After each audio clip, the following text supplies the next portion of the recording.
আপনাদের জায়গা আপনারা এখনই চাইলে এই যে এই পর্দাটা সরায় নিয়ে আপনাদের জায়গা আপনারা নিয়ন্ত্রণে নেন। কেউ আমাদের নাম বলে, আমাদের দলের নাম বলে কেউ বাধা দেওয়ার যদি চেষ্টা করে সেটা আমি দেখে নেব। মুক্তিযুদ্ধের চেতনায়, মুক্তিযুদ্ধের আদর্শ উদ্বুদ্ধ হয়ে যে এরকম রাষ্ট্র নির্মাণ করার কথা ছিল, সেই রকমই রাষ্ট্র আমরা গড়ে তুলতে চাই। আবারও আমার কথার পুনরাবৃত্তি করতে চাই, দল মত ধর্ম বর্ণ সকল শ্রেণী পেশার মানুষ সবাই নির্বিশেষে সকলেই আমরা বাংলাদেশি, বাংলাদেশের নাগরিক এবং আমরা সকলেই সমান, কেউ কারোর উপরে নয়, কেউ কারোর নিচে নয়।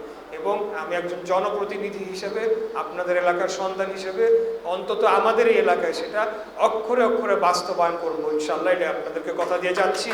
সর্বশেষ আপনাদের পাশে যে জায়গাটি রয়েছে সম্পত্তি, আমি এখানে বিশেষভাবে ধন্যবাদ জানাতে চাই। এই সমস্যাটি নিয়ে দীর্ঘদিন যাবৎ কাজ করেছেন আজকের এই আলোচনা সভার সভাপতি অ্যাডভোকেট সুব্রত রায় চৌধুরী। আজ থেকে আরও 1-1.5 বছর আগে তিনি আমার সাথে যোগাযোগ করে এই জায়গার সম্পর্কে আমাকে তখন অবহিত করেন।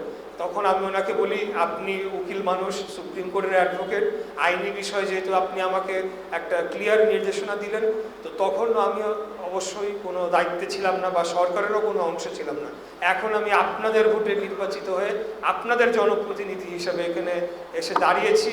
আমাদের সুপ্রিম কোর্টের সিনিয়র অ্যাডভোকেট সুব্রত রায় চৌধুরী উনিও আছেন, ওনার সাথে আমার ইতিমধ্যেই কথা হয়েছে, আইনি বিষয়গুলো ওনারা দেখছেন।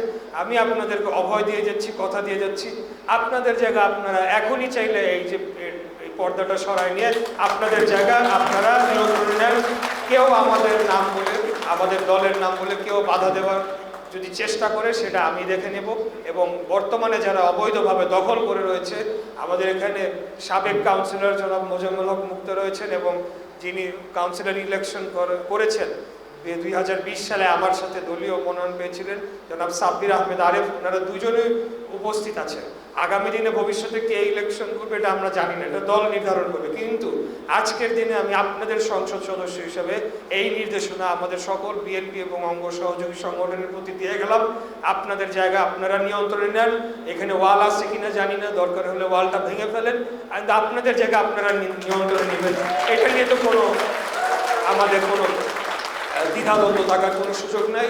এবং এটার যে আইনি বিষয়টা, এটা আমি অনুরোধ জানাবো যে আমাদের অ্যাডভোকেট সুব্রত রায় চৌধুরী যে আইনি বিষয়গুলো উনি দেখবেন, এবং আপনাদের লোকাল যে বিষয়টা এটা আমার মাধ্যমে আমি আজকে আমার সবাই বিএনপি এবং ছাত্রদল, যুবদল, স্বেচ্ছাসেবক দল, শ্রমিক দল যারাই রয়েছে সবাইকে আমি কঠোর নির্দেশনা দিয়ে গেলাম যে আপনারা এই জায়গাটি এই ট্রাস্টের যারা কর্তৃপক্ষ আছে তাদেরকে তাদের জায়গা বুঝিয়ে দেওয়ার জন্য অবিলম্বে দ্রুততম সময়ে এটা বাস্তবায়ন করবেন এবং সেটা ফলাফল অর্থাৎ রিপোর্ট আমাকে আপনারা 2-1 দিনের মধ্যে দেবেন।